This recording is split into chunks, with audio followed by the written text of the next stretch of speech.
Hey guys, AuspiciousAussie here, and welcome to a new Total Extreme Wrestling 2020 series here in the channel. And I am back. I have returned back to the game that I think it actually is my most viewed video of all time, and that is, of course, the original Local to Global series on TEW 2020. It's got over 20,000 views now, which is just absolutely incredible. One thing I want to mention before we sort of get into what this series is going to be, you can obviously tell by the thumbnail and of course the title there as well. Just with the background music, hopefully you guys enjoy it. It is just non-copyrighted music, just a little something for you guys to listen to in the background, so there's no awkward silence. I used to not have any music on videos. On the live streams is a little bit different, but the actual series that I was running during that time, we had no music. Anyway, first thing first, I want to give a quick shout out here to Mr. Canada, as you can see over here on the Grey Dog Software forums. This is his database, and it's Here Comes the Money 2001. And essentially what it is it's basically just a little slight tweak to, I guess, the WCW Lives mod. I believe he has made this himself, so full credit to him. But this is essentially where Shane McMahon has purchased WCW as a separate entity. Of course, the series title is My Son the Traitor, and that is, of course, going to be Vince McMahon believing, or I guess more or less going to war with our character. And of course, we're going to be playing as Shane McMahon, essentially trying to be better or become better than the WWF, which is going to be a massive challenge, which is part of the reason why I wanted to actually do this as a series. First real life sort of mod or series that I'm going to be doing. It's going to be difficult. It's going to be different because obviously I'm very much well versed in the C-verse, but not so well versed when it comes to real world. And yeah, it's going to be an experience. I'm really looking forward to it, though. It's a very good database. I do recommend it, and there will be a link to it down in the description down below. So with that said, brief rundown. Obviously here it says Shane owns WCW, but there's no fantasy-based strife between them. We're going to throw that out the window. There is going to be strife.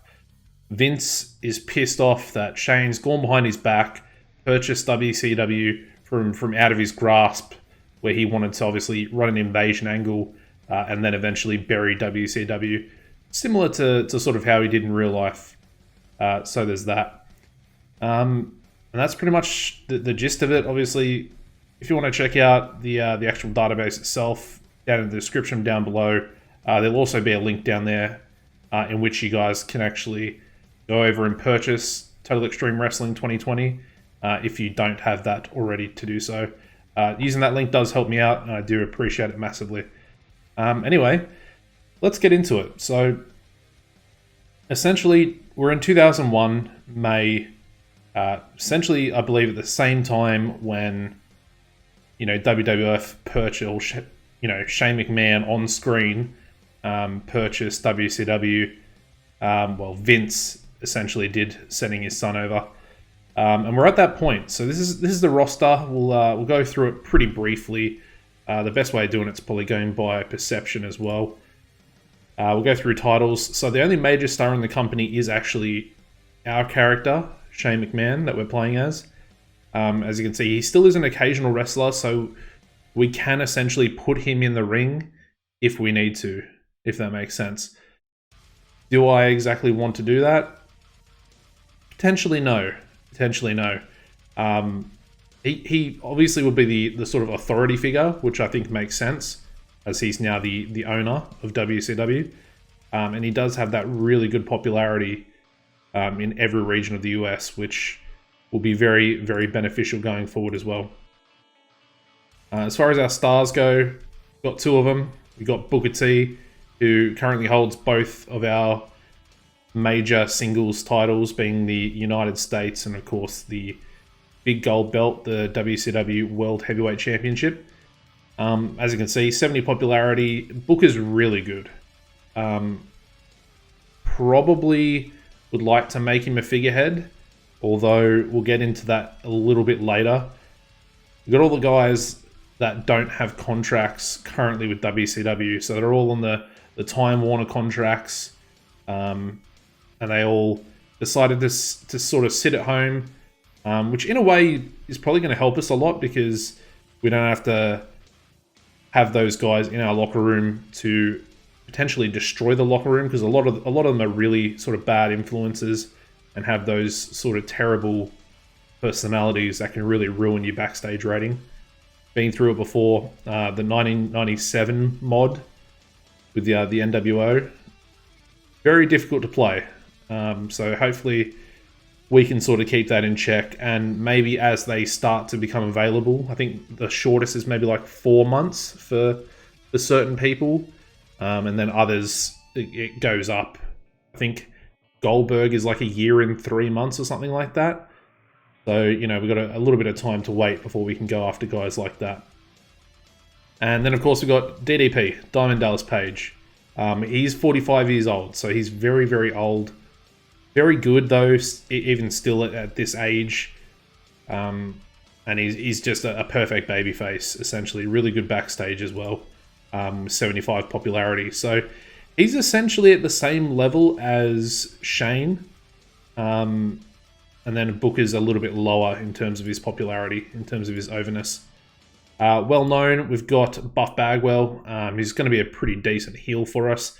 Another thing to mention is both Booker and DDP are both babyface at the moment. So we don't have a sort of top-level heel apart from Buff.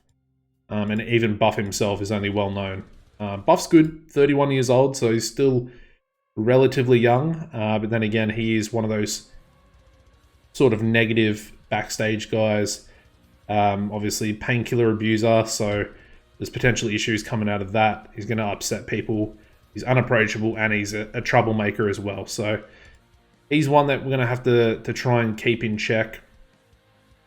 But I think he's very, very useful, and he'll be quite good for us going forward if we can sort of push him up into that star level as our one, or at least one of our big heels. I do have some notes on my phone here that are hopefully going to benefit us. I've actually got pretty much the first pay-per-view being Big Bang all booked out, with maybe a few other little matches we can throw in depending on who we want to bring in and who we want to sign. You know, recognizable, obviously we've got Arn Anderson, who's going to be our color commentator. We've got Billy Kidman. Everyone's probably pretty familiar with him if you know anything about WCW. Obviously an incredible high flyer, really good cruiserweight. I see him as a bit more of a US contender in the near future. And there's another guy that I'm going to try and push along with him. Obviously, Kidman being a face, we actually are pretty limited on our baby faces at the moment. We're going to be bringing in people to sort of fill in and take those roles very shortly in this episode, actually. But Kidman's great. We've got Palumbo, one half of the tag team champions. Very good, of course, if you're familiar with WCW or even WWF or WWE, when he teamed up with what was it called? Billy Gunn. We've got Hugh Morris as well. He's a babyface. I'm probably going to use him to maybe bring other people up the card, if that makes sense. He's okay, but he's nothing special, if that makes sense. Canyon, very big on Canyon. He's going to be a really, really good worker and wrestler for us. He's a heel, but I think down the line we might change him and we might turn him. I just got to find a sort of a decent way for us to do that. And I see him as a United States champion very, very soon. We then have Lance Storm, who, in my opinion, is probably the best worker we have in terms of in-ring. He's just incredible, honestly. I mean, the technical's ridiculous. Obviously, fundamentals, stamina, athleticism, everything is top-notch with Lance. He's going to be hopefully pushed from sort of this upper mid-card level up into the main event. him alongside Buff will probably be our main 4 guys for the near future, with obviously DDP and Booker T. So yeah, I'm big on Lance. Lance is going to be... It is a world championship contender. We got Mike Awesome, who's a bit old now. He's 36. He's very good, though. That sort of muscular, huge... I would say he's almost like a super heavyweight. He's a big dude. And his overness is a little bit low, but it is fine. And he will be used. He's actually in a tag team. I'll show you guys tag teams in a second. Nothing very impressive with WCW, but him and Lance Storm are Team Canada. So they'll be wrestling a little bit together, but for the most part, going to separate them, and they're sort of going to go their own way and do their own thing. Sean O'Haire, another half of the World Tag Team Champions. Of course, O'Haire and Palumbo. I think O'Haire is not as good as Palumbo. They're about the same, actually. They're roughly the same. 2 big heavyweights, though. But yeah, you love to see it. Up next, we've got Shane Helms, who is the current World Cruiserweight Champion. Of course, WCW absolutely love their cruiserweights. And Shane Helms is no different. Of course, the Hurricane later in WWF. We then got Sean Stasiak, managed by Stacy Keebler. He's another one that's going to get a relatively big push. I haven't actually found anyone for him to wrestle, any face to wrestle on the first pay-per-view, being Big Bang. But we might just give him maybe like a pre-show match against a jobber, just for him to get on the show and for him to do something. And then, of course, Stacy, his manager, who does actually have pretty good overness. So, yeah, and obviously great sex appeal. We'll go into Unimportant, which is going to be most of the cruiserweights. And unfortunately, Chavo Guerrero, he is 35 overness, but I'm a big fan of Chavo. Despite him having relatively low star quality, he's very talented. And he's going to be another guy that I really want to push. And we'll get into the second guy who's also on this list, as far as sort of lower mid-carders that I want to get into that sort of upper mid-card United States Championship sort of role.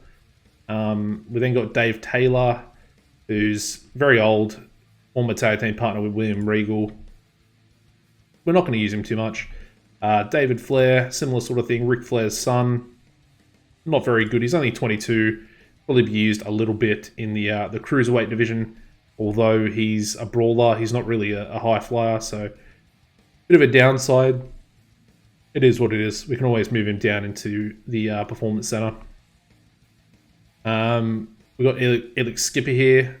He's in a tag team with Kid Romeo. Again, cruiserweight, be used in the cruiserweight division. And there'll be a lot of sort of like cruiserweight matches that we put on, quite a bit. Same thing with Evan Courageous. He's in a tag team with Shannon Moore. He's also pretty good. High flyer, cruiserweight division. We got Fit Finley. Do love Fit Finley. He's very good. We'll probably push him a little bit, although he's only a road agent now, is he? Okay, well that throws some of the plans I had straight out the window there. A little bit frustrating, but yeah, it is what it is. I thought he was still a wrestler. Interesting. Wonder if we can actually talk to him. Unless he's actually retired. It says he's a wrestler there. But then it's not here. Wonder if I can just change it like that. He's only contracted for out-of-ring roles. Interesting. Yeah, that's a weird one. I don't know. Maybe he was injured at the time and retired, and I don't know. Anyway, up next with Jamie Noble. Of course, again, very much a cruiserweight. Worked in the WWE as well. Very much remember Jamie Noble being on SmackDown quite a lot back in the day. Jason Jett, not very familiar with him. He's a babyface. He's actually quite good. I might even put Jason Jett against Stasiak. That'd actually be a pretty good match for Big Bang. Up next, we've got Jimmy Yang, of course, Jimmy Wang Yang in WWE as well. Remember him being on SmackDown quite a lot as well. He's in a tag team with Kaz Hayashi as the Young Dragons. Yeah, he's good. Very, very good. And he's only 19, so he's definitely one for the future. We've got Johnny Ace as a road agent. Nothing too special there. We've got Johnny the Bull, who's a 24-year-old babyface. Of course, his tag team partner is Big Vito as the Mamelukes.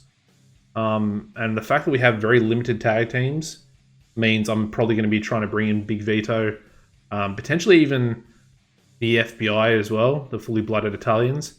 And we'll see what we can do with them.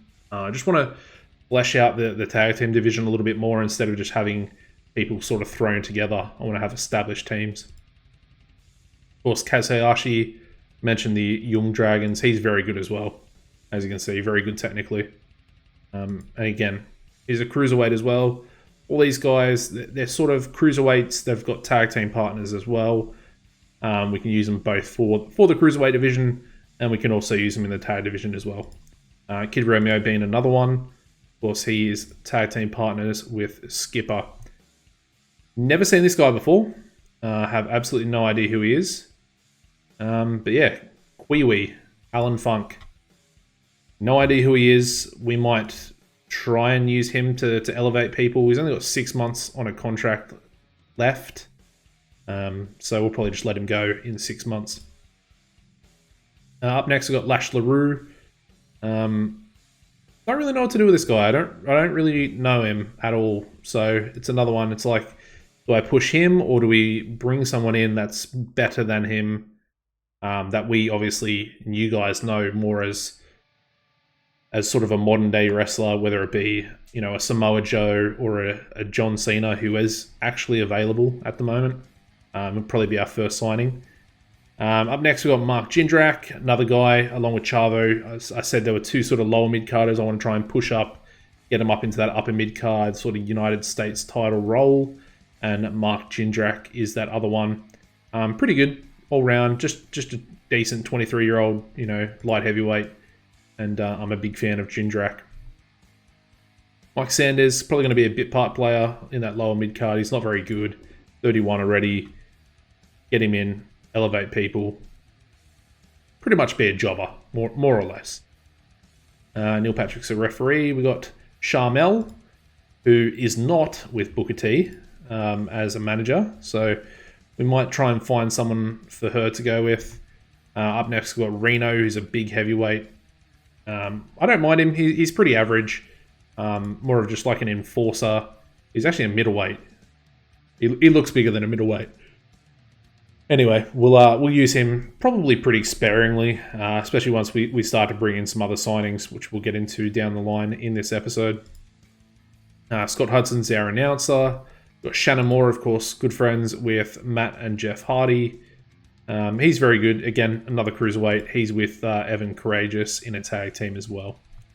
We got The Wall, who's Malice, apparently. Again, 34, not very good. Painkiller Abuser, we might even let him go. He's got a contract for 3 months. I don't really see him being anything too special. And then finally, we've got Tori Wilson. She's engaged to Billy Kidman. So we'll be working towards putting her back with him. And that'll sort of occur at this first pay-per-view. There are other people. No, there isn't actually, disregard. So yeah, that's the roster there pretty much. As far as titles go, I mentioned it throughout, you know, going through the roster there, the breakdown. We've got Booker T as the United States with 65 prestige. We've got Shane Helms with the World Cruiserweight with 45 prestige. Booker T is also the World Heavyweight Champion, big gold. Love that belt, so good. I do like the new WWE World Heavyweight title as well. It's sort of a bit of a throwback with the big WWE logo in the middle. But that is 80 prestige there for the World Heavyweight. And finally, Palumbo and O'Hare as our World Tag Team Champions with 60 current prestige. As far as titles go, there are some other titles. I can find the right button to press. There's a lot of them, to be honest.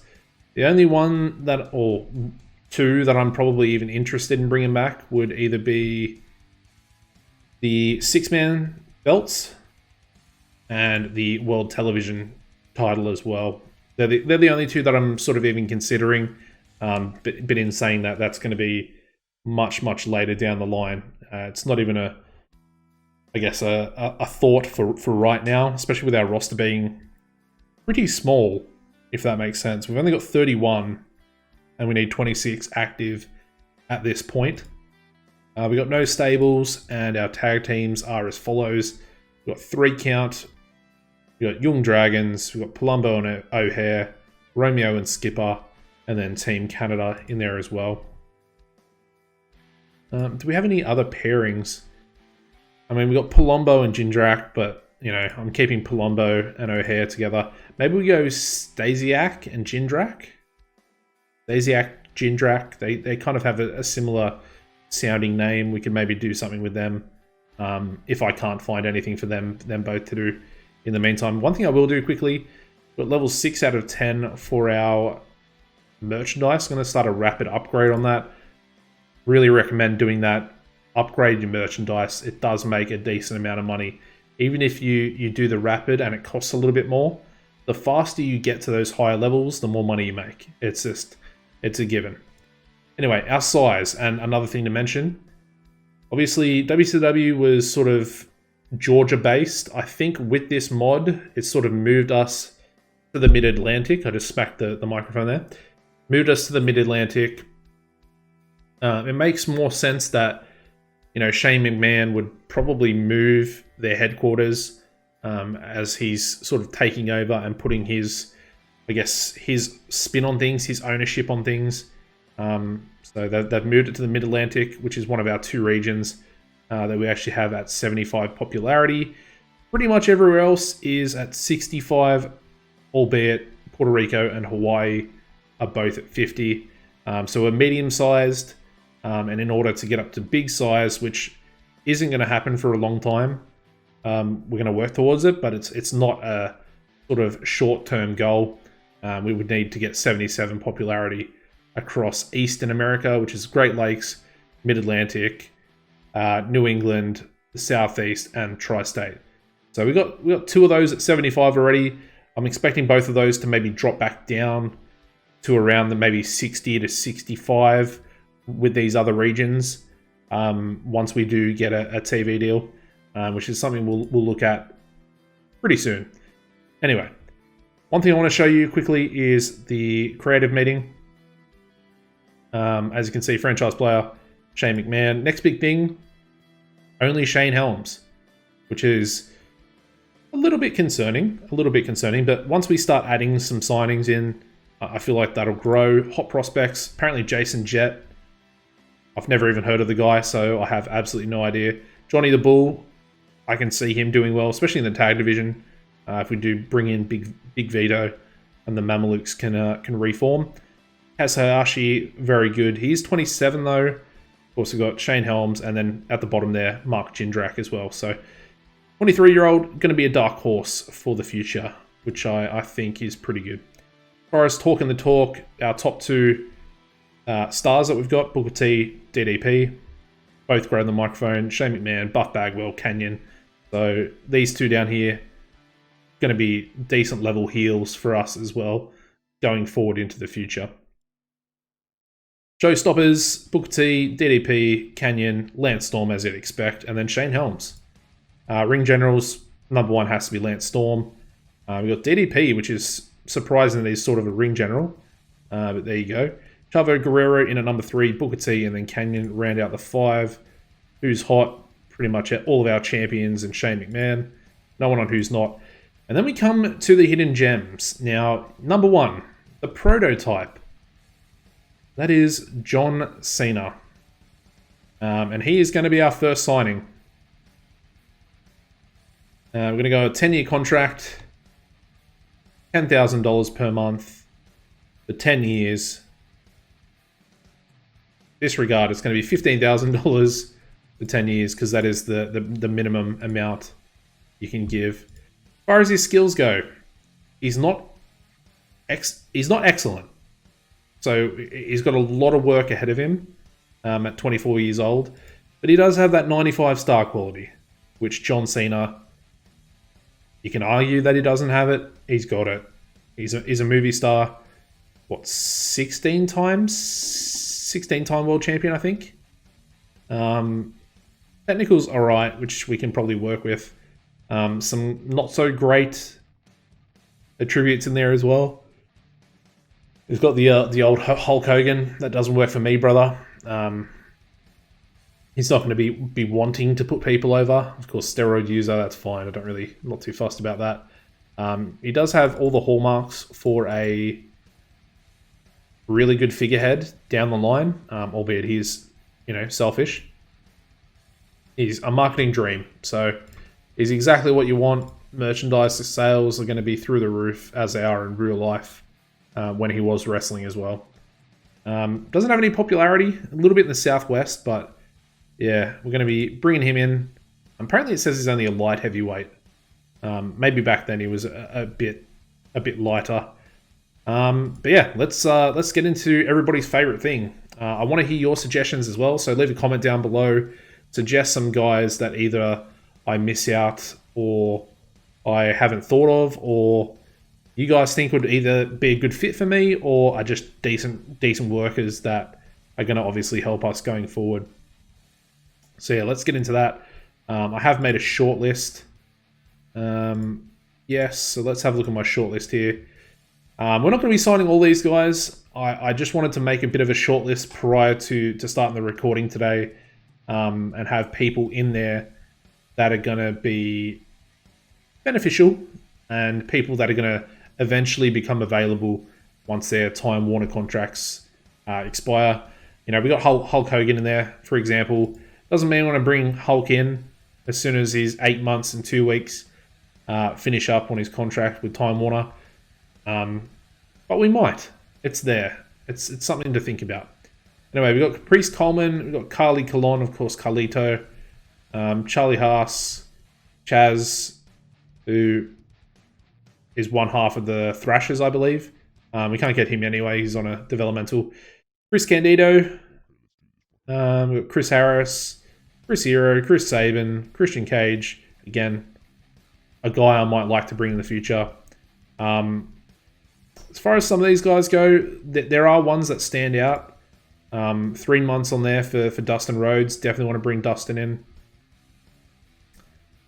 Who else have we got? We got the Briscoes. I'm probably going to bring the Briscoes in. They're both very young. Jay's only 17. You got guys like Kenny Omega, 17 as well. Could bring him in. He'd be a really good cruiserweight for now. Ken Shamrock could be available. Looks pretty good. Training for a fight in 4 months. Rey Mysterio, just under 6 months away. So these guys are here and they are sort of on my list for guys I want, similar to Ric Flair. But let's go for guys that I sort of want now at the moment. And there's one that stands out big time, and that is Mr. RVD himself, Mr. Monday Night, Rob Van Dam. 40 popularity across the board, 55 in the tri-state. We need a bit of RVD. He's absolutely incredible, and it won't be long before he becomes a United States champion, I believe. So we're going to give him a 10-year contract as well. And again, that should realistically only be 15,000. So get that done. 15,000. He wants more merchandise, which is perfectly fine because he is a bit of a star. He's an up-and-comer, albeit a bit of a star in the tri-state.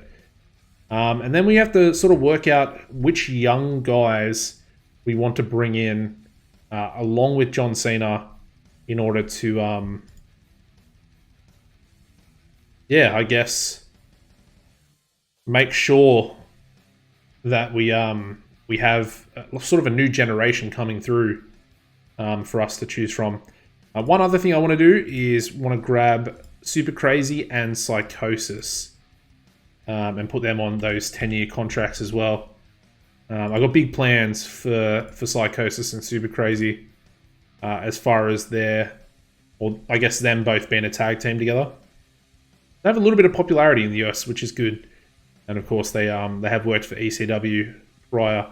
Apparently, they've also worked for WWF. Didn't know that prior to them joining as a Mexicals later on. So let me go back real quick. Just reset that, and we'll grab Psychosis as well, because I don't think I actually... where is Psychosis?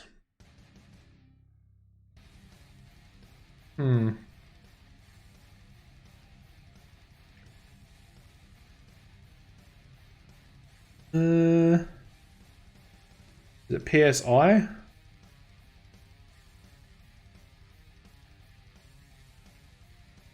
It's not Psycho Ripper, is it? Is that his name that he works for?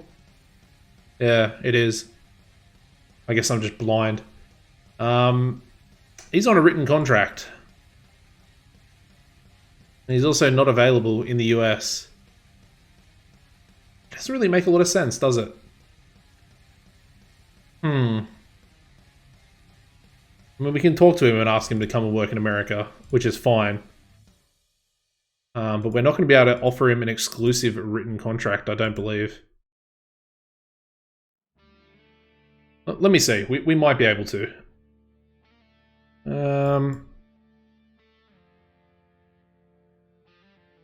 Oh, we can. We can actually offer him that exclusive written. So we'll do that as well.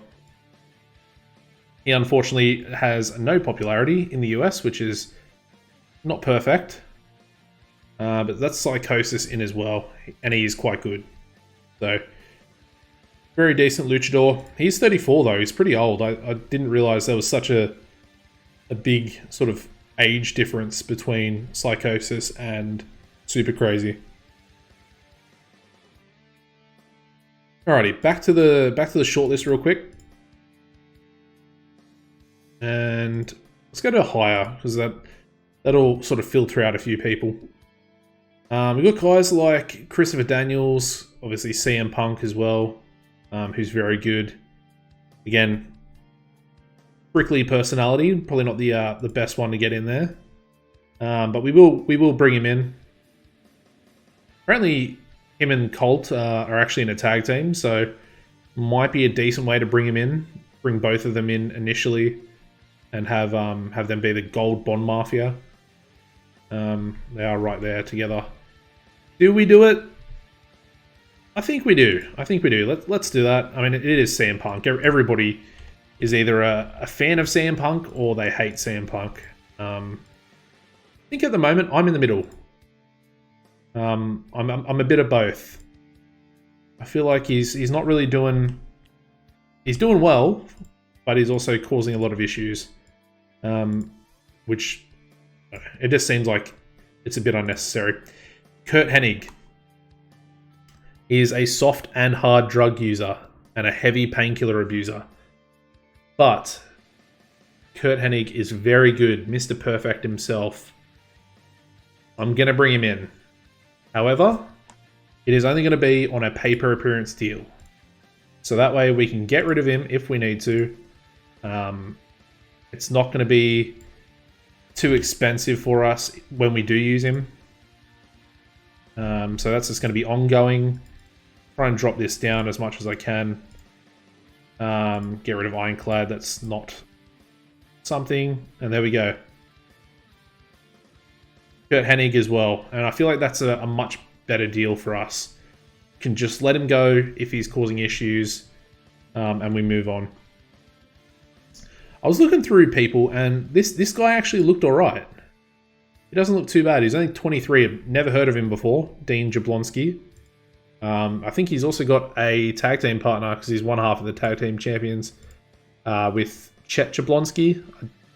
It says friendship, so I don't know if they're actually real life brothers or not. But I do like the look of him. And again, we need tag teams at the moment. He is 100% a heel, which is frustrating because it's another heel team that we'll bring in. But if we are bringing in face teams like Psychosis and Super Crazy, I've already got a tag team name for him as well, which we'll create once they come into the company. We need sort of younger guys like this to put them over as well. I know we've got a few heel tag teams that we can use in that sort of role already. But I do like the look of him. Let's hold off on him for 1 second. And I'll go and have a look at his tag team partner.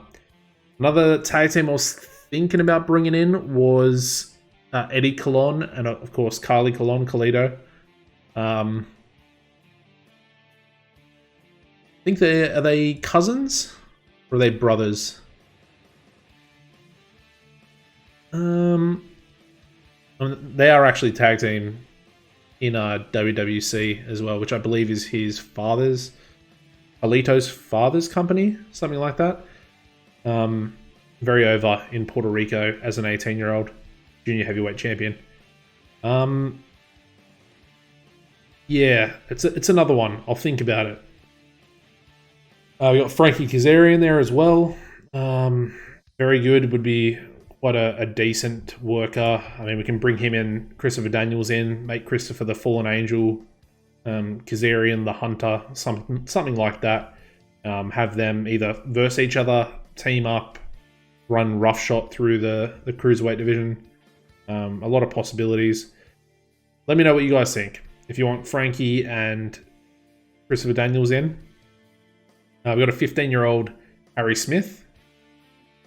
We'll bring him in. He looks pretty decent already. Apparently he's a steroid user at 15. Yeah, I don't know. I think he'd be good.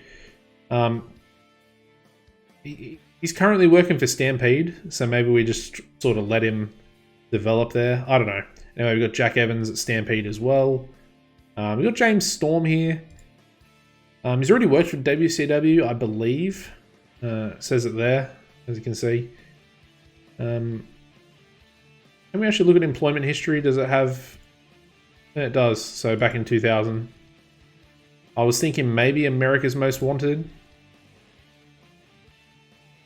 With... what's his name? Up at top here. Where is he? How am I already forgetting this? Actually, I think he... Yeah, Chris Harris there. So him and Chris Harris as a babyface America's Most Wanted. Does it really make sense? Kind of not.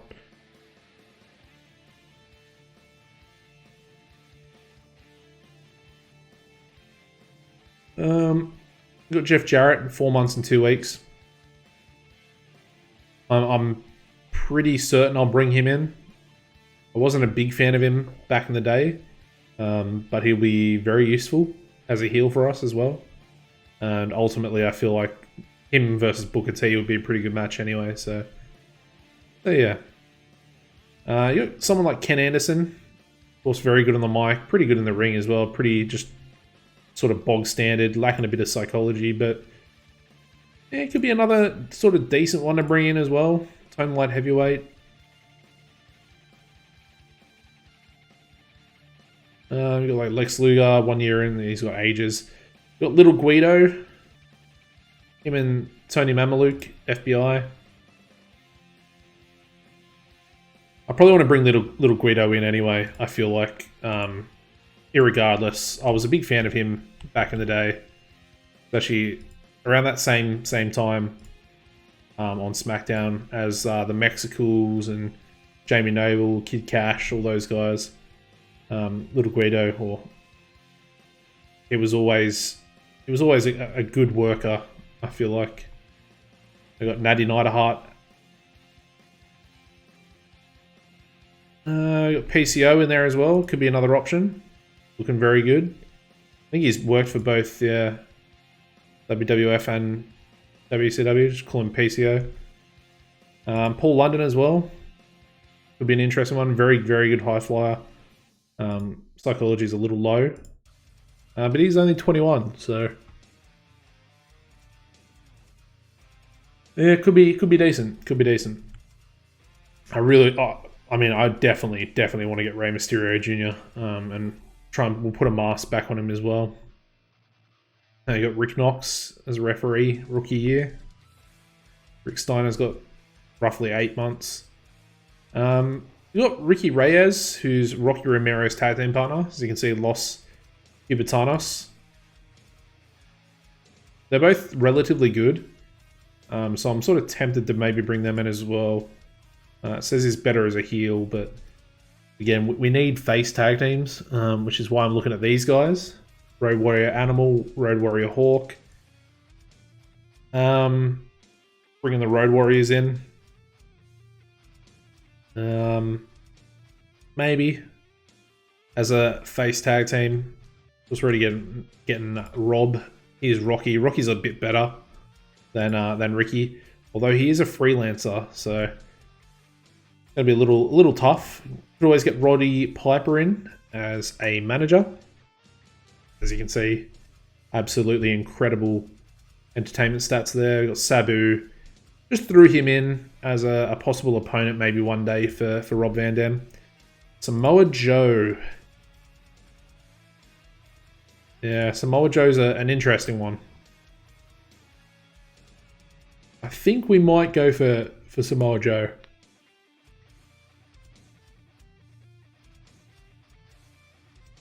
We could actually bring Scott Hall in, albeit he's got all these problems as well. Heavy drinker, soft drug user, painkiller abuser.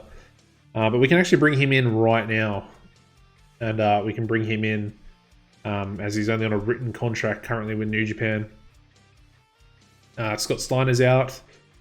Shane Douglas is out. Got a 17-year-old Sean Davari, who could be a decent little high flyer in our cruiserweight division. Shawn Michaels currently out personal reasons. That was when he went and became a Christian, I believe. Sid Vicious out for 11 months with the Time Warner contract. We got Steve Corino, who's the current NWA World's Champion. He's very good, and we wouldn't actually be able to bring him in on an exclusive written contract, but we could bring him in on a written contract, as he's currently the PWF owner. So we could bring him in. Could do some decent work for us, and again, probably a decent sort of opponent maybe for Rob Van Dam.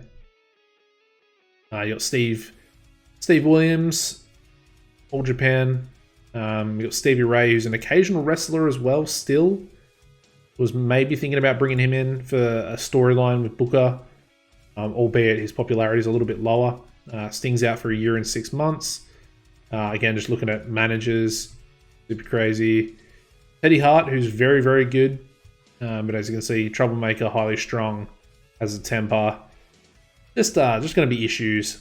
Legendary Terry Funk, could bring him in as well. The talent spotter, which means he's more inclined to put younger people over. John Cena. We've got Sandman in there as well. Again, similar sort of thing. Also, possibly feeding him or bringing him in to have a little storyline with Rob Van Dam. And we've got Tracy Smothers in there as well. As far as the guys we've looked at, I think we're going to go with... I kind of want to go Kevin Steen and Samoa Joe, I think. And maybe the Briscoes as well. As far as sort of bringing in some younger guys that can essentially act as jobbers for right now, along with some of the other guys we brought in. We need a few more jobbers. So Kevin is an amazing heel who can't work in America yet, but we will fix that very quickly. And we will negotiate. We'll give him that big contract. And offer that to him.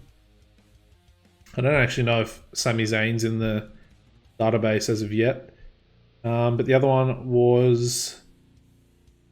who was it? I literally just said it. Yep, my memory's not as good as it used to be. Samoa Joe, there we go.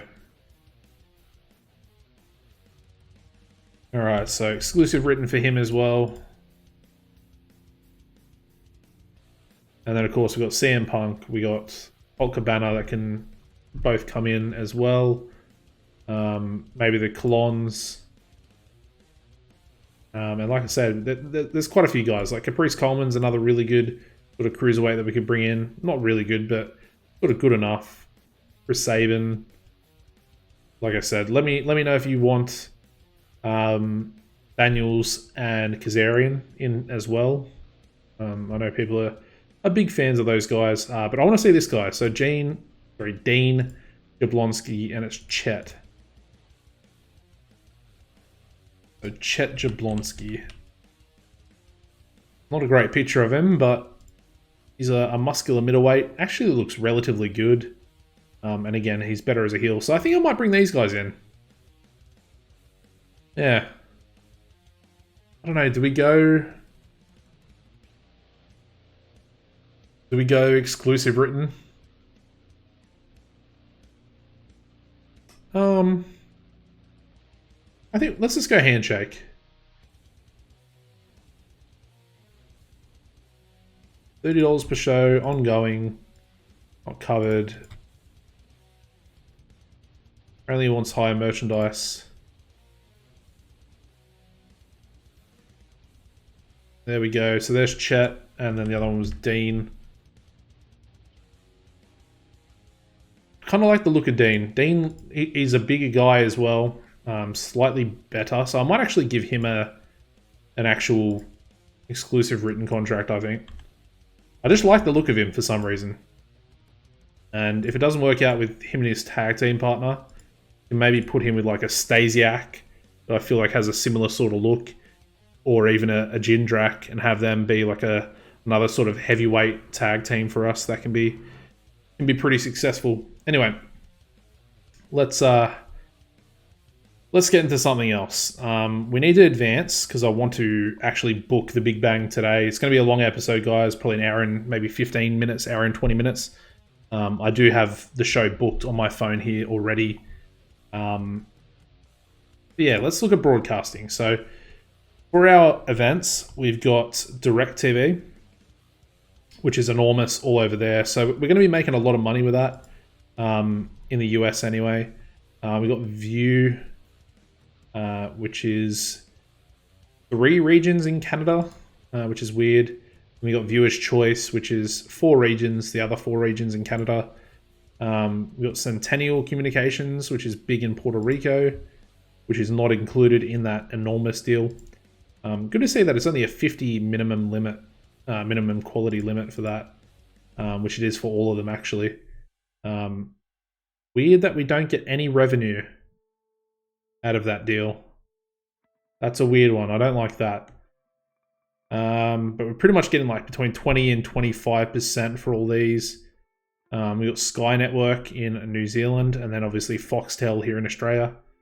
That was how, you know, people used to order pay-per-view on Foxtel, and that is how we'd watch a pay-per-view. Done it many times when I was a young kid.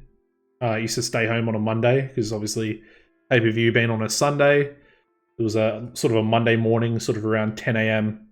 till about 1 p.m. Sorry, that pay-per-views would show for us. So yeah, I would constantly be like, I'm sick. Mum would go off to work, bang, order a $40 pay-per-view, and I'm watching the Royal Rumble. Yeah, they're pretty good. I do like the enormous across the US. That's going to be very, very beneficial for us. Another thing you might notice there, no Nitro. Go into our events. Obviously, we got all these pay-per-views here. Nitro, off air. Off air. But it will be coming back. It will be coming back. I'm not too sure about Thunder. Not 100% sure about Thunder. We might bring it back. It's just going to be more for me to book, which I don't really want to do. I don't want to keep it to one show, and just maybe Nitro, bang out 4 Nitros, and then we have our pay-per-view. So yeah, we got Sin, January, Super Brawl in February. We got Greed there in March, Spring Stampede, Big Bang, which is of course this month in May. We then got the Great American Bash, Bash at the Beach, Crowd Control, Fall Brawl, Legendary Halloween Havoc. We got Mayhem, and finally we've got Starcade, which is the season finale. the biggest event in WCW's calendar year. Alrighty, so with that said, let's have a quick look at the product. Apparently Shane's vision. We're going to need 70% matches. Apparently we're only 40% matches and 60% angles for TV, which is a lot. That's a lot of angles. I'm not 100% sure if I like that. I'd probably like a 60-40 with matches, potentially. Face and heel strictly enforced. Let's just go loosely. I don't like having that be strict. And yeah, matches less than 5 minutes. So anything over 5 minutes will be able to achieve a world-class score. So it's going to be sort of different booking than what I'm used to. And every show we're going to need a storytelling, hardcore, wild brawl, car crash, or mayhem. So probably just a wild brawl, and then a high spots or steal the show, which will probably just go high spots with our cruiserweights. Just makes sense, nice and easy. And yeah, crazy bumps or stunt bumps give a big boost to segments as well. I do like the product. I wish it was slightly tweaked, maybe a little bit more in favor of wrestling, because that's how I sort of enjoy a show a bit more personally. But albeit, it's fine. As far as training facilities go, we do have the WCW power plant, semi-famous, I guess. As you can see here, Mr. Canada has actually put in some debutantes to come in. We've got Boogeyman coming in 2005, Heath Miller 2005, Cody Rhodes 2006, Jesse Neal and Jesse White 2008, 2009, Uhaa Nation in 2009. We've got Chaz Betts 2012, Cody Hall 2012, Moose 2013, Brock Anderson 2021, Rex Steiner 2021 as well. Yeah, along with other just sort of generated workers that are going to come in as a result of that as well. The only alliance in the game is, of course, the NWA, with these 4 companies there at the moment. And, of course, the current champion is Corino. So, yeah, that's literally everything. Let's just advance to our next show. We'll just keep advancing. We're going to get some people signing contracts here really quick anyway as well. But, yeah, let me know what you guys think. Of course, make sure you smash a like on the video as well. Subscribe to the channel if you are a new viewer. I was very, very much in the TEW. Oh, that's not good. Oh, that's not good. Cena has just picked up an injury, and he's going to be out of action for a year. A semi-severed spinal column injury. I mean, we're going to sign him anyway. That's a little frustrating. Heel or face for Punk? I think we'll go face. Yeah. They can go heel. Heel. Joe is a face. I think I'll put him face for now because of the injury there to Cena. And then, of course, Psychosis is going to be face. I know what we're going to make Hennig, actually. I mean, he's better as a heel, so maybe it's just a heel. Kind of works. We need more numbers in the heel department for that upper mid main event level. And then Rob Van Dam. Apparently NWA Florida, going in for Road Warrior Hawk. Daphne apparently been signing or going to be signed by WWF. Interesting. Same as Jazz. I just shortlisted them. Obviously, we might need a women's division in the future at some stage, but they're both going to be gone. We're also holding house shows. Don't think I want to hold house shows, so let's turn those off. Turn off all those. Cool. Alright. Production. How much money are we spending on production? Probably a lot, I would guess. Anyway, let's just keep advancing. I want to get into the booking of this pay-per-view. our first pay-per-view in our first episode. And then, yeah, next episode is going to be a good one too. It's going to be very good. But there we go. Psychosis coming in as well. Need to make him as a face. Still negotiating with those two. HWA have offered a deal for Hennig. Which is fine because it's just a handshake deal, nothing too serious. We also need to make our storyline, so let's quickly do that.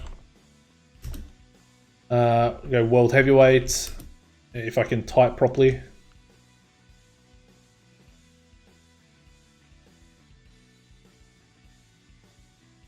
That is, at the moment, just going to be Booker.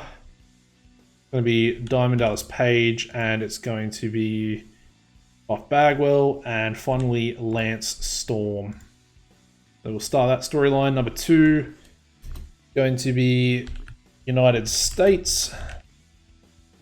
And this one is going to be Canyon and Hugh Morris.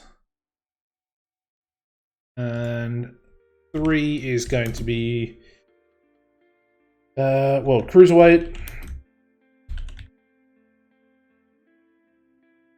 And that is going to be essentially all the Cruiserweight wrestlers. So Shane, Elix,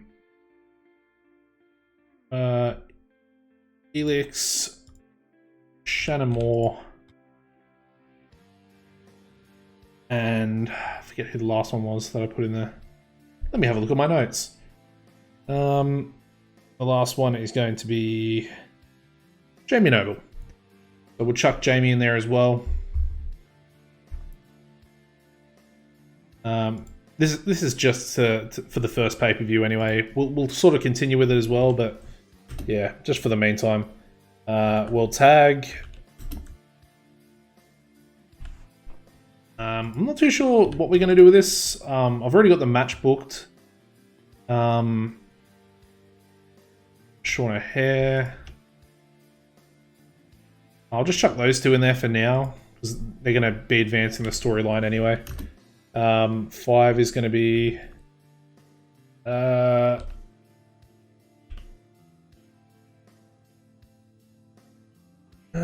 are we going to call this one? Chavo's Ascension. So we'll go Chavo. I don't really know who I want to put in here. Because he's going to be versing someone else that comes in. Who did we just sign that's a face? Yeah, we'll chuck Samoa Joe in there for right now. What I can do here is we're going to add in Super Crazy and Psychosis. That they're not going to be getting the title shot at the pay-per-view, so don't worry about that. We're going to try and build them up quite a bit and have their tag team. There he is. I need to change his name. Let me do that real quick because I'll forget otherwise. Set, and then we need Psychosis. And we will change his name to Psychosis.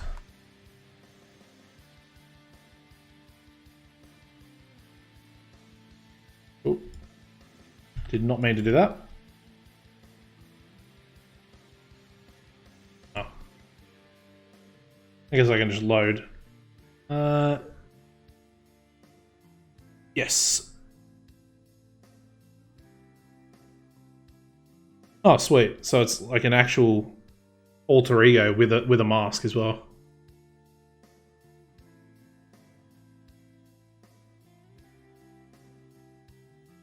Yeah, sweet.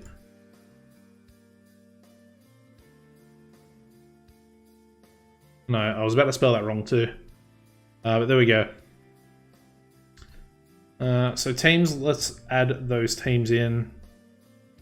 So first of all, we'll go with Super Crazy and Psychosis, and they're going to be called Anguish. Just like the name. I was going to go Mental Anguish. Obviously Crazy Psychosis. But I just like Anguish. Just one word. So yeah, we'll add them as a unit. I like them together. I think it's good. We might change this picture and get a better one for Psychosis there. And then who else have we got? We've got Punk and Cabana, CM Punk, Colt Cabana, the Gold Bond Mafia. Kind of a weird name, but anyway. Do we have anyone else, or is that pretty much it? I guess I got the other guys actually, the A squad. So Chet and Dean. Do we go the A squad or the Jablonski brothers? Let's go the Jablonski brothers. I know they're not actually brothers, but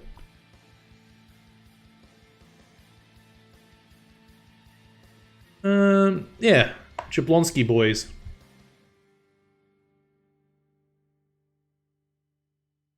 Sweet. Maybe they can be cousins instead of brothers. Yeah, good stuff. All right. That's a little more sorted. Let's go back into storylines real quick, because we have another one I wanted to add. And just have a look here.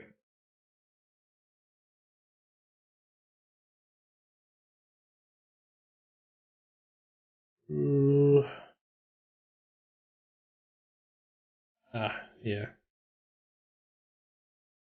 So Billy Kidman, he needs a storyline. So we'll go Billy.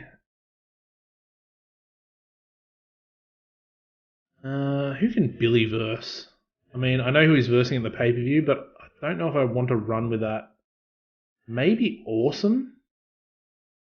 Yeah, let's do that. And then Tori's going to be in it as well. Oh.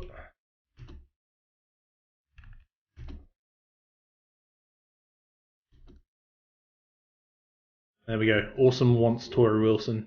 I think that makes sense. And it's eventually going to lead back to, well, this first pay-per-view is going to lead to her being Billy Kidman's manager yet again.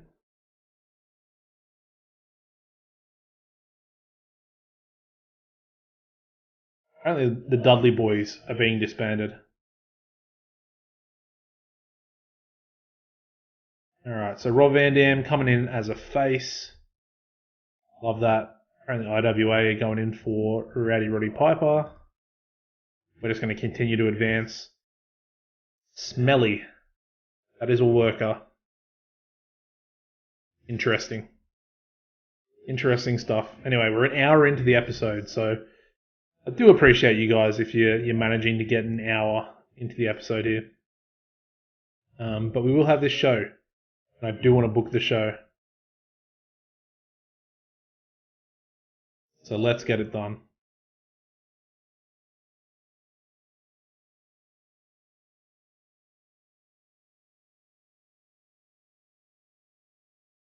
It's going to take a while to get through. Considering it's, I think, Sunday week 4. So it's literally the last day of the month. I'm going to assume that we're going to make a lot of money from those pay-per-view deals. Just with the enormous pay-per-view deal that we have. It almost seems a little, I don't know, a little ridiculous to have a pay-per-view deal that size. And finally, Kurt Hennig coming in as a heel. I think that's our last signing as well. Alrighty. Just looking through here, there's a lot of injuries. I need to turn down injury frequency. I think that's why. No, I already have it turned down. I think it's my default setting. I remember that being a thing back in the day. But yeah. Road Warrior Animal going to NWA Florida as well. I was thinking about signing Joey Styles as an announcer. I like Joey Styles from ECW. 85 announcing as well. He's very good. He does have a dislike of Mike Awesome, so maybe not. But we'll see how we go. Actually, another one to bring in. Almost forgot him. AJ Styles. And he's of course a former WCW wrestler. So yeah, he's also very, very good, and he's only 23 years old. So let's bring him in. He'll be one for the cruiserweight division as well, at least for the sort of medium future, the immediate future, I should say. I can't believe I nearly forgot him. Anyway, that'll be our last signing for the episode, and we will continue to advance. So let me speak game plan here for a second, all right? The game plan is we do this first show, so we do Big Bang, first pay-per-view. The Big Bang, we're back. WCW's back. Shane McMahon's running it. As we confirm AJ's contract. And get rid of that stuff. So we get the first pay-per-view out of the way, which is then going to lead into... So that first week, there's going to be no Nitro. And then come the second week, so week 2 Monday, we're going to hopefully have a new TV deal. We're going to be going into Nitro, the first, essentially Nitro Reborn, albeit it's still going to be called Nitro. We're not going to call it Nitro Reborn. But it is going to be on a Monday. It is going to be sort of competing with WWF Raw is War. So looking forward to it. Next episode will be our first episode of Nitro. And I think we'll maybe do just the one TV show per episode. And of course, it's going to be my old sort of style of video. I'm going to just do everything live. I don't think I want to be sort of chopping episodes up and just giving you guys a sort of, 8-minute episode or 10, 12-minute episode where I literally just do the show and that's it. And maybe update you on something. I prefer this method. It's longer format, I know. People, if they're playing TEW, they do, you guys like to have something in the background sometimes, or on another monitor perhaps, where you can watch something. I know I did, especially when I played back in the day. When I wasn't recording videos and stuff, used to do that all the time. Anyway, we're here. It is tonight. Lost a lot of money. We're paying a lot of money in production and obviously on workers as well.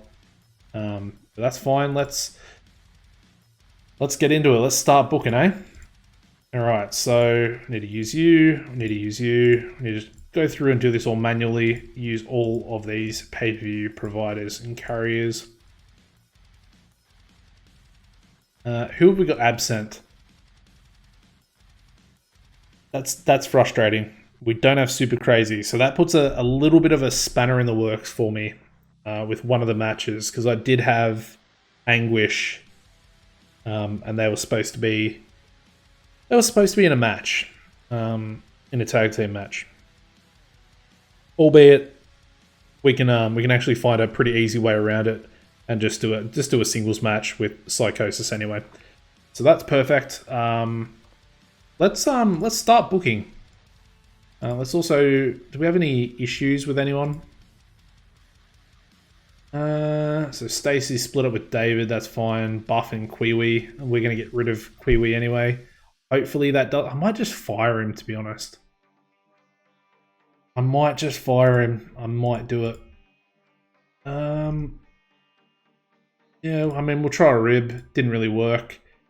And we're expecting 36,000 fans. As you can see, we do only have arenas and stadiums. So the old sort of generic, I guess we can just go a generic venue like that. But let's keep it more realistic. So where do we want to be? I guess I pretty much just want to maximize profit, essentially. I mean, the biggest is only 20,000. And that's in the Charlotte Coliseum there.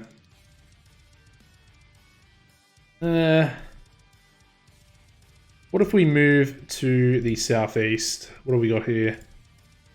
Anything bigger? We've got the Georgia Dome. 71,000. We won't be doing that.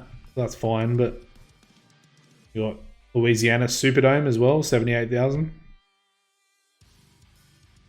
Love to have something around 35. It'd be perfect, but does not look like we're going to be. Yeah, it doesn't look like we're going to be doing too well on that front anyway.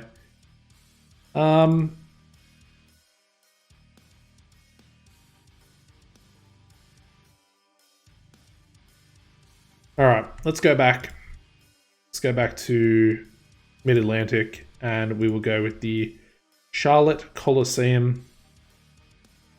20,000. We're missing out on 6,000 fans, which is pretty ridiculous, but it is what it is. It's going to be a sellout, which is kind of cool. The more people that want to come, the better, I guess. But yeah, we'll go with the Charlotte Coliseum. And let's start booking. So first things first, main event. Very easy. It's going to be Booker T taking on DDP. Again, it is face versus face. I don't know how long. I mean, 69 stamina there for DDP. He can probably do a 20-minute match. And it is for the World Heavyweight title. Don't really know who our best road agent is. To be honest, I should probably work that out. Anyway. Well, we don't want to do that. So the winner is going to be Booker T. It's going to be open. It's going to be called Slow Built. It is going to be tainted. And there's going to be interference on Booker. Actually, no, it's going to be clean. It's not going to be... Yeah, it's not going to be... It's going to be decisive. Because I do want to try and maybe put DDP a little bit further down the card. I'm fine with him sort of challenging for the United States title. At least in the future. At the moment, he's going to stay as a main eventer. Even though he is 45 years old. But yeah, so interference on Booker by Buff. And also by Lance. So that's our main event there. Nice and easy. Our semi-main event is also going to be Booker T. So he's going back to back. This one will be a little bit shorter, but he is going to be versing Canyon. 12 minutes. United States title on the line. And Canyon is going to be going over on Booker T. We don't need a slow build for that one. This one's going to be tainted though. And it's going to be an outside interference finish on Booker by Lance Storm. So Lance Storm is essentially going to cost Booker T his United States title and then try and get involved in the main event. Yep, that's fine. Booker's extremely unhappy. Hopefully this will work. Yes, sweet. Alright, so let's have an angle here with Canyon and Booker. I think Canyon's actually not too bad on the microphone. We'll go like that.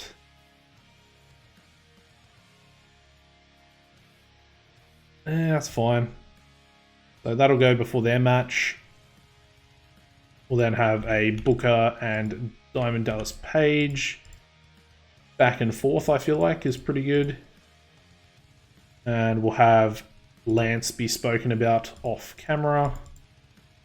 But still...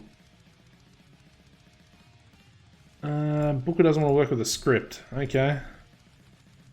Little nerve-wracking. Anyway, it's fine. So Booker's doing back-to-back matches. You could maybe throw... I might actually throw in another match in between. What else have we got? I guess we could go... Yeah, we can go World Tag. Let's go the World Tag Team titles in between. So it's going to be Young Dragons taking on the champions Palumbo and O'Hare. Just a nice 12-minute match. It is the pay-per-view after all. You want to give people their money's worth. And we'll go Chuck Palumbo getting the victory there. Can probably make this our storytelling match, really. I think it needs to be scripted as well. But realistically, these two are actually the baby faces, Palumbo and O'Hare. And titles on the line. Good stuff. So that'll go in between. There's something to break the two matches up. Then we'll go a Fatal 4-Way high spots match with Shane Helms, our Cruiserweight champion, taking on, where is he? Elix Skipper, Jamie Noble, and finally Shannon Moore. Give that one 12 minutes as well. And Shane is going to get the victory. And our loser is going to be Jamie Noble. He's got slightly lower overness there. So yeah, high spots for that one. Covers one of our matches we need.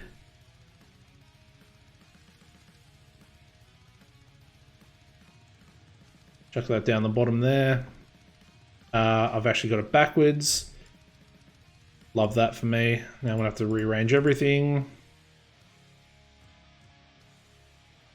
Bang, bang. Drop that one down there. Booker T Kenyon needs to go up. So does the angle. Alright, cool. Next match, we have... Well, that's pretty much all the titles, really. Actually, am I going to make that the high spots match? I don't think I am going to make that the high spots match, actually. I'm going to make this the high spots match. Let's go with Chavo Guerrero taking on Rob Van Dam. Give that 14 minutes. It's going to be a good match. And that's going to be a high spots match. I feel like it's a little bit better than the other one. I feel like these guys can probably call the match in the ring as well. They definitely can. They're both very, very talented.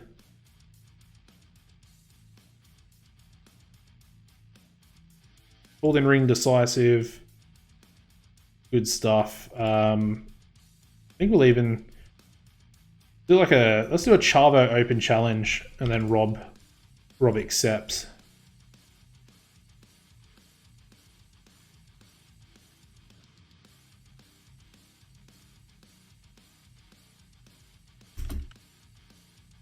So open challenge.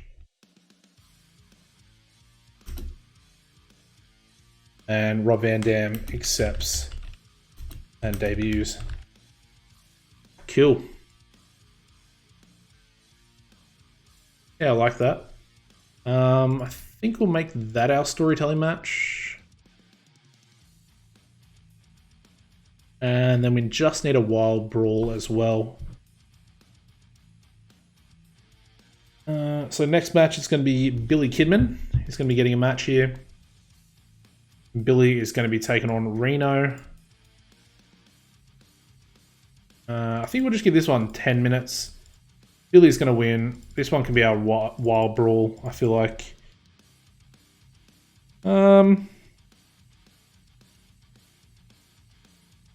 Yeah, it's fine. So script and decisive on that one.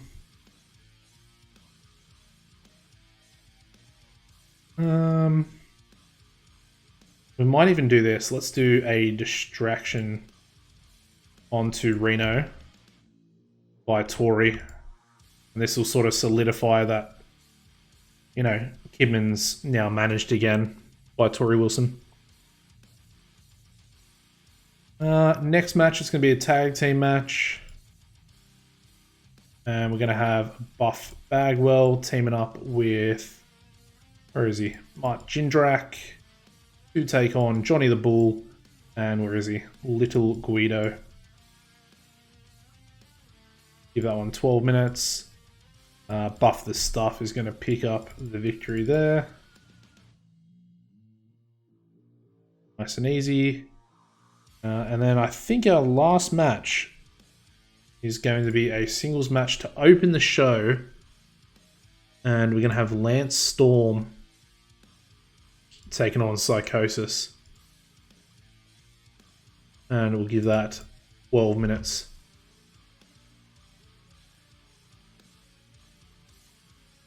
Yeah, easy. Can Lance Storm cut a promo? Yeah, kind of. Kind of. What about Mike Awesome? Yeah, they're about the same. They're not exactly very good at it. Maybe I give them both a manager. Who have we got? I mean, we've got, what's the name? Charmel. I don't know if Charmel really fits. I feel like we need a Canadian. Tori's American, Stacy's American. Charmel's American as well. Maybe Natty Neidhart? She could actually work pretty well as the manager. And then if later on down the line we want to actually bring in a division, she would actually be a somewhat decent sort of women's wrestler to have in the division anyway. What I'm going to do, I'm going to give him an angle anyway to kick the show off. I might even have Lance speak about Booker off screen.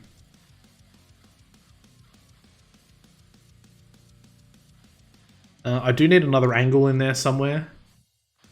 Probably after the Billy Kidman match, we'll have Billy, Corey. Corey can go on sex appeal. Billy can go on entertainment, I guess. And then who was I going to have come after him? It was Awesome.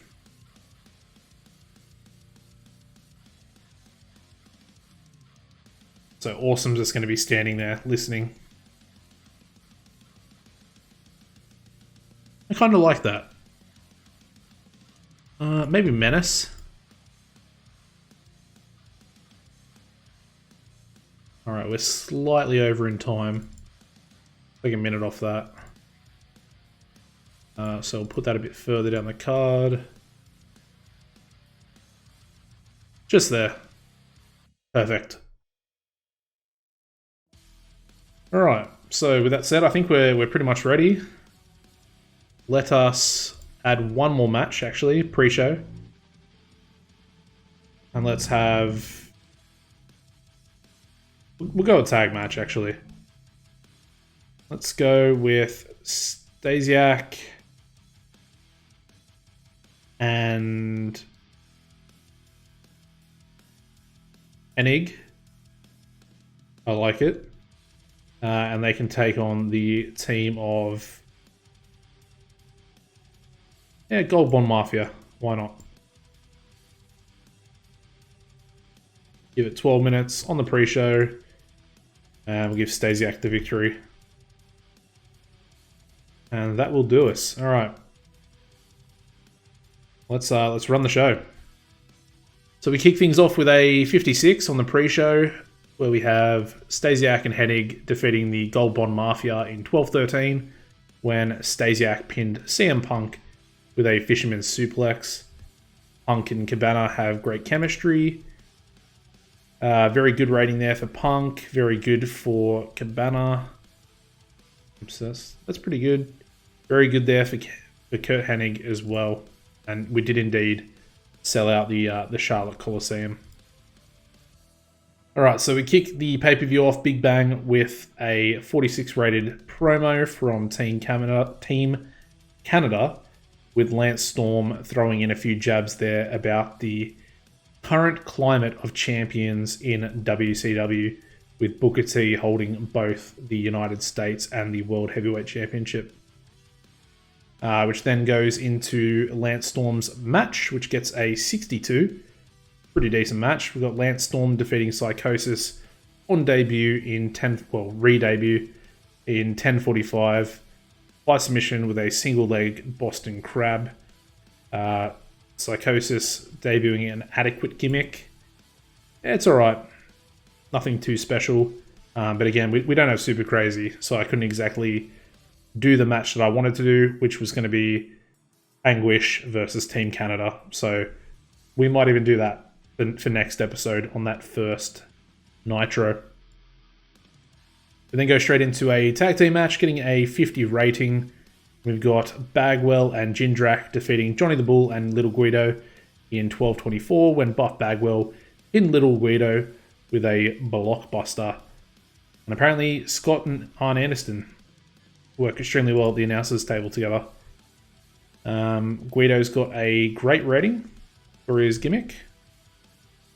And we move into a pretty bad match. I had a feeling this one, Reno's not very good. So I kind of knew this was going to fall a little bit.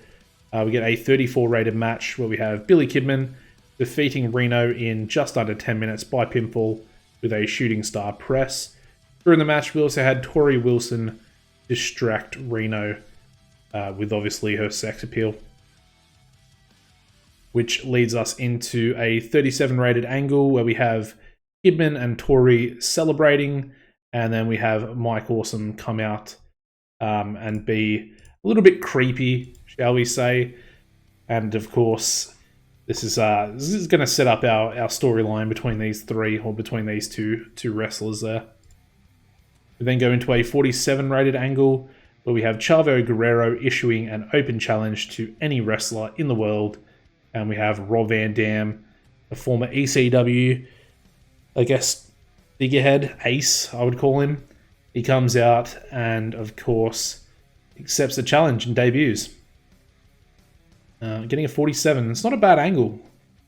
Very good gimmick as well for RVD. Happy with that. A whole effing show. And their match together, apparently it fell...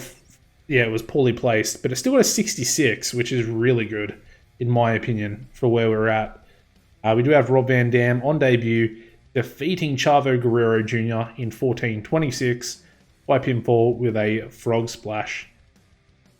Good stuff. Getting better at his gimmick as well. He's in amazing form. Groundswell of public support as well. Alright, we then go into our Fatal 4-Way Cruiserweight title match, getting a 50 rating. We've got Shane Helms defeating Elix Skipper, Jamie Noble, and Shannon Moore in 12:21 when Shane Helms pinned Jamie Noble with a vertebreaker. And Shane Helms making his first defense of the World Cruiserweight title. We then move into a 51 rated angle where we have Chris Canyon, or just Canyon, I guess as he's known. And he's just cutting an angle, a promo on Booker T, stating he's gonna beat him tonight for the United States title. Their match together does pretty well.